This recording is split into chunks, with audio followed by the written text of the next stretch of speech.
Salut, c'est Pascal de la chaîne Web Design e-commerce pour améliorer le web design de ta boutique et vivre de ton activité. Aujourd'hui, une vidéo pour améliorer la personnalisation de ta boutique. On va partir sur quelque chose d'assez avancé et en fait, le sujet va consister à mettre des polices qui ne sont pas disponibles de base dans la bibliothèque de Fastlane et de les intégrer à plusieurs endroits de ta boutique.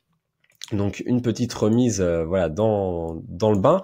C'est vrai que si tu vas là ici dans les settings du thème et dans la partie typographie, tu as accès à une certaine boutique à plusieurs polices. C'est plutôt pas mal ce qu'il y a déjà, hein, clairement, mais bien évidemment c'est impossible pour l'équipe d'ajouter toutes les polices qui existent. Il y en a des milliers et au bout d'un moment il faut tout simplement se baser sur les polices les polices les plus utilisées, les polices qui font l'unanimité. Mais voilà, du coup forcément, si tu as envie de pousser le branding un petit peu plus loin, tu peux te retrouver illimité avec un CMS et du coup rien de mieux que le HTML et le CSS pour remédier à tout ça.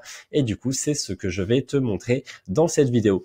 Un petit mot peut-être avant de commencer, il y en a qui disent que il vaut peut-être mieux se cantonner aux polices qui sont utilisées parce que ce sont les plus rapides à afficher, voilà, elles sont moins lourdes, elles sont plus utilisées. Moi, la seule chose que je peux te dire, c'est que c'est tout à fait vrai. Faut utiliser ces polices personnalisées avec parcimonie. C'est pour ça que moi, sur ma boutique, je les ai utilisées seulement sur les headings, donc les HN, et à certains endroits. Mais tu vois, finalement, ça doit apparaître 10 fois dans la boutique en tout, et clairement, ça ne fait aucune différence sur la vitesse de chargement. Donc, clairement, toutes ces polices là, voilà, en fait, j'ai tout simplement repris la police de mon logo qui s'appelle Cocon. Et donc, évidemment, c'était très facile de l'ajouter sur un template Photoshop ici ou ici. J'avais d'ailleurs déjà fait une vidéo à ce sujet là sur Sales Sniper. Oui, voilà, il était question de personnaliser en fonction de ta police et de la couleur. Mais voilà, là, aujourd'hui, ce que j'ai fait et ce que je vais te présenter, c'est comment ajouter cette même police ici dans un growth block et également à d'autres endroits, comme par exemple le titre du produit, le titre le bouton d'ajout au panier, également sur les reviews, mais également sur des growth blocks et encore des growth blocks, la featured collections, la section de FAQ et également les petits titres dans le footer avec le bouton dans le footer. Voilà, donc c'est ce qu'on va voir aujourd'hui. Alors, en tout premier lieu, si vous ne connaissez pas la police de votre logo, c'est quelque chose qui est tout à fait possible si vous n'avez pas accès aux fichiers sources ou si votre freelanceur qui avait créé votre logo ne vous avait jamais transmis la police de ce logo. Il y a quand même un moyen de se débrouiller avec ça. C'est-à-dire, vous pouvez faire une capture d'écran directement de votre logo et avec Paint, vous l'isolez, vous le téléchargez. Et du coup, une fois que c'est téléchargé, vous pouvez aller sur un site web qui s'appelle What the Font. Du coup, voilà, vous cliquez ici et là, vous uploadez l'image que vous venez de prendre avec Paint. Et donc là, je sélectionne tout pour être sûr, voilà, qu'il vérifie bien toutes les lettres. Et là, voilà, il va charger et il va essayer de reconnaître la police. Donc là, on voit tout à fait, qu'il a trouvé la bonne. Hein, il y a pas de doute possible. Et donc c'est celle-ci, Cocon. On la retrouve tout à fait ici. Voilà. Donc déjà, voilà, maintenant vous connaissez le nom de la police. Donc maintenant, en fait, ce qu'il faudrait réussir à trouver, c'est comment précharger cette police. En fait, c'est comme si finalement elle était intégrée dans la liste, même si bien sûr il n'y a aucun moyen de l'intégrer visuellement dans cette liste via l'éditeur graphique, via l'éditeur visuel. Mais c'est finalement avec le code qu'on va vous trouver, c'est comme si elle était intégrée.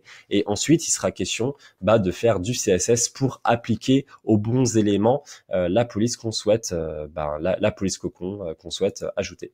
Donc là, en fait, ce que je vais faire, c'est je vais cliquer sur db.onlinefonts.com et je vais écrire la police en question, qui est Cocon. Et là, j'arrive sur ce site web, je clique dessus. Et du coup, là, voilà, il m'indique que si je veux charger la police, il me suffit d'écrire cette ligne.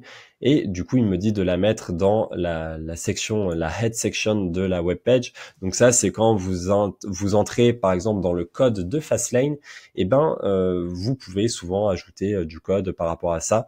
Voilà, ça a l'avantage de se charger pour toutes les pages. Moi finalement je vais vous montrer une autre manière de le faire avec l'éditeur de Fastlane.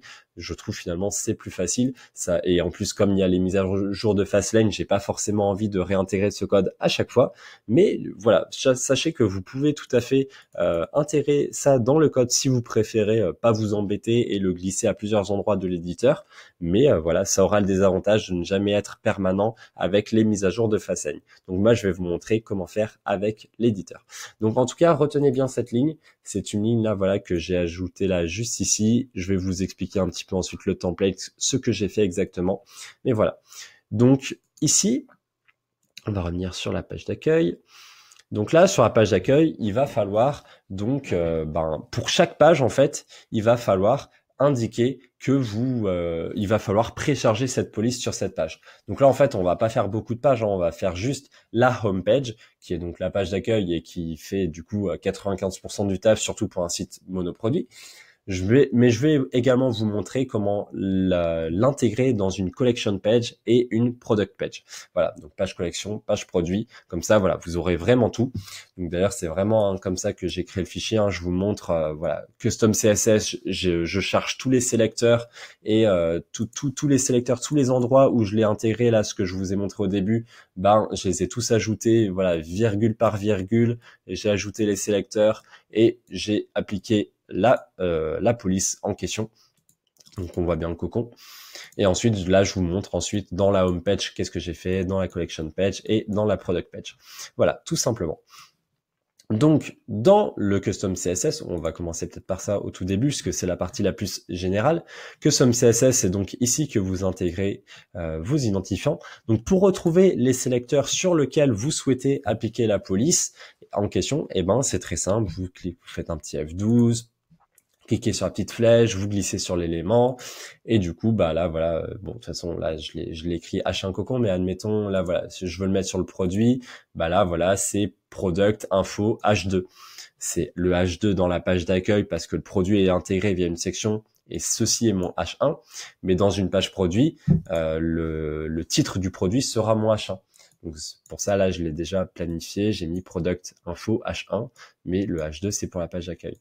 Ensuite, voilà, là ici, le H2 SPR title, c'était le H2 de la section review. Là ici, on reconnaît le H1 de la page de collection. Là ici, on reconnaît le bouton ajouter au panier. Voilà, après vous reconnaissez avec l'habitude quelques éléments. Là, voilà, c'est celui de la featured collection.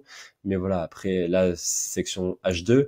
Mais en tout cas, j'ai vraiment pris les éléments un par un et j'ai appliqué la police. Donc ça, c'était pour le General Custom CSS. Maintenant, là, la partie la plus centrale, qui est donc sur ce growth block. Donc de base, si vous n'avez pas besoin d'intégrer une police particulière, vous pouvez tout simplement créer une section texte, vous mettez H1, voilà, vous mettez le bonheur de votre compagnon ici, voilà, le bonheur de votre compagnon, vous mettez le titre au centre, H1, subtitle il n'y en a pas, on met au centre quand même au cas où, là vous mettez en blanc et c'est basta. Et voilà, et background, pas de bouton, et puis c'est fait. Voilà. Donc ça, voilà, c'est vraiment quelque chose à faire qui est super simple, sauf que, voilà, là, encore une fois, vous n'avez pas le contrôle de vos polices. Là, c'est du Montserrat, c'est moins joli. Du coup, vous êtes obligé donc de passer par le HTML qui va vous permettre donc d'intégrer tout ce que vous voulez. Et donc, dans le HTML, là, ici, j'appelle mon H1, sauf que là, du coup, je vais lui définir là une classe. Donc là, la classe me permet donc d'appliquer un certain type de réglage pour ce type de H1. Comme ça s'applique pas à tous les éléments H1 de votre site. Par exemple, je sais pas si j'allais sur un autre H1 sur une autre page, j'ai pas envie que ça prenne forcément le même réglage. Là, je parle juste de la grotte bloc. Donc du coup, j'ai défini cette classe cocon. Et là, du coup, alors déjà, j'ai ajouté la ligne qui précharge la police en question.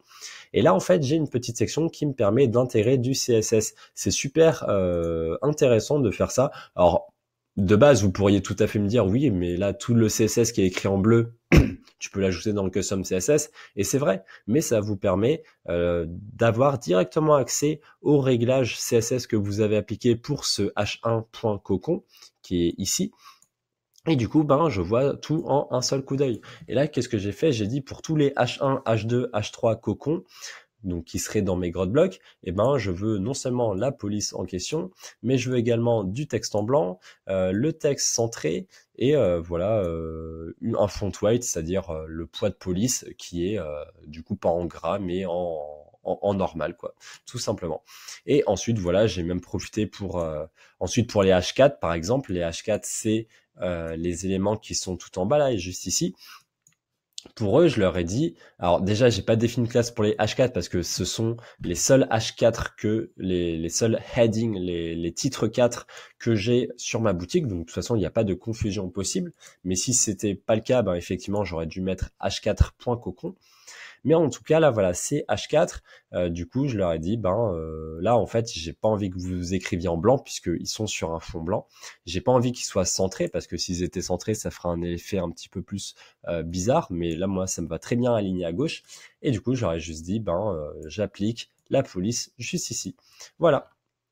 Donc ça, c'était pour la page accueil. Donc vous voyez, c'est là on a fait 95% du taf.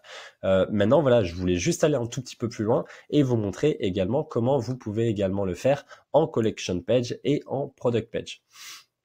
Donc, comme je vous ai dit, cette petite formule, ça permet d'intégrer, de précharger la police et du coup de l'avoir dans votre thème, mais après en soi ça fait rien. Ça veut dire que vous n'avez pas défini à quel élément la police allait s'appliquer. D'où l'intérêt donc de ce général custom CSS qui applique la police à tous les sélecteurs que j'ai définis. Maintenant, du coup, dans la collection page, il faut par contre réécrire une nouvelle fois cette commande parce que là, la commande, elle n'était valable que pour la page d'accueil. Donc du coup, là, si je vais par exemple dans une collection page, je vais vous montrer, voilà, c'est bien cette police que je veux afficher. Là, encore une fois, dans le template Photoshop, c'est fait, mais je veux également que ce soit le cas ici. Et donc là, en fait, il y a un moyen très simple de l'ajouter et ça va se faire via la collection extra description où là, tout simplement, vous sélectionnez la collection et vous intégrez directement la ligne juste ici. Comme ça, voilà, en fait, ça va être intégré dans le thème et finalement, ça va charger votre page. Donc voilà, c'est une petite astuce que j'ai trouvée, mais c'est vrai que ça fonctionne très très bien. Donc voilà, il suffit d'appliquer ici et voilà. Après, vous avez beaucoup d'espace pour ajouter toutes les collections que vous voulez. Mais c'est vrai que c'est très pratique finalement ce champ HTML puisqu'il me permet de faire ce que je veux. Et maintenant, du coup, on va terminer avec la product page. Et dans la product page, j'ai trouvé également un autre petit endroit où ajouter le texte. Donc là, voilà, encore une fois, product page, pour rappel, il y a ce petit titre qui devient un H1. Donc ne pas oublier le sélecteur correspondant, puisque sinon, ça marchera pas. Sinon, voilà, les éléments d'ajouter au panier, ils étaient déjà présents dans la page accueil. C'est les mêmes, c'est toujours celui-là. Donc, vous n'avez pas besoin de faire des doublons. Idem pour les reviews de commentaires. Voilà, c'est vraiment la même chose. C'est juste la question là, c'est vraiment juste de l'importer. Et donc là, il faut trouver un nouvel endroit. Et du coup, c'est juste ici le product text. En fait, les product text, c'était avant que Sage Sniper. Il y avait donc ces product text qui étaient donc du coup qui pouvaient s'intégrer juste ici. D'ailleurs, vous pouvez toujours les utiliser. C'est juste que par rapport à Sage Sniper offre une personnalisation d'affichage en fonction d'un produit ou en fonction d'une collection, et c'est pas possible pour ces product text. Par ailleurs, voilà, il faut que si vous voulez utiliser des nombres aléatoires et des compteurs, faut que vous le codiez par vous-même. C'est pas si évident que ça. Donc voilà, ça c'était l'avantage donc de Sage Sniper. Mais en tout cas, voilà, ces champs sont toujours là et donc du coup, moi je les ai utilisés pour ajouter ma police juste ici. Donc du coup voilà, pour résumer, dans ce petit template, custom CSS, je vous ai indiqué le code, ce sera les mêmes sélecteurs pour vous. Donc du coup, vous avez tout simplement vous après à choisir quelle police vous voulez mettre ici à la place de cocon. Là, ici, dans le Grotblock, pareil, ce sera la même chose, mais du coup, vous aurez sans doute pas le même identifiant là de chiffres et du coup, vous aurez pas family cocon. Ensuite, après, vos classes, vous pouvez les appeler cocon si ça vous chante. Après, c'est juste une question d'être cohérent entre la classe ici et la classe que vous avez ici, là, sur les 3 éléments. Et après, voilà, finalement, sinon c'est pareil. Et en collection page, je vous ai indiqué où vous pouviez intégrer l'élément, donc c'est dans collection extra description. Et dans la product page, je vous ai intégré que vous pouviez l'intégrer dans product text 1. Mais voilà, après, à chaque fois, c'est la même ligne, hein, vraiment, il n'y a pas de mauvaise surprise. Voilà. Pour finir, du coup, peut-être sur cette petite note, maintenant que vous savez comment faire ça, encore une fois, n'allez pas ajouter une police personnalisée pour le texte de base. Vraiment, je vous conseille de limiter ça au header. Et du coup, voilà, je vous conseille également de ne pas précharger 3-4 polices différentes. Vraiment, une seule police suffira. Et du coup, là, dans cet exemple, j'ai pris la police du logo parce que ça me semblait, bon, c'est quelque chose, voilà, quelque chose de très logique à faire finalement. Mais rien ne vous empêche d'utiliser, bien entendu, une autre police si vous la préférez. Vraiment, ça dépend de vous. Après, n'oubliez pas, voilà, l'idée n'est pas non plus d'y passer des heures là-dessus. C'est une vidéo finalement de personnalisation qui est assez avancée, mais il n'y a pas besoin forcément de passer par là pour que votre boutique ait le branding que vous souhaitiez. Voilà. Et ben en tout cas, je vais vous transmettre ce code comme d'habitude via un petit fichier bloc-notes. Là, voilà, je l'ai mis en bloc-notes juste ici. Après, vous pouvez utiliser le notepad si vous voulez avoir les couleurs. Mais voilà, tout simplement, il vous suffira d'écrire font en minuscule FONT pour vous le procurer. Voilà, en tout cas, sinon rien, pas d'annonce pour cette semaine. Donc si en tout cas vous avez aimé cette vidéo, n'hésitez pas à mettre un petit like. Ça m'encourage à vous proposer toujours davantage de contenu et ça me permet de voir que vous appréciez les vidéos que je vous concocte. À partir de là, si vous souhaitez également la partager à un ami que ça peut aider, n'hésitez pas à le faire. Vous pouvez également me poser des questions par rapport, si voilà, vous êtes passé à l'action, mais qu'il y a un petit détail sur lequel vous avez un petit peu planché, n'hésitez pas à le soulever et je m'efforcerai de vous répondre. Voilà, en tout cas, c'était Pascal de la chaîne Web Design E-Commerce. Je vous dis à très bientôt. Salut!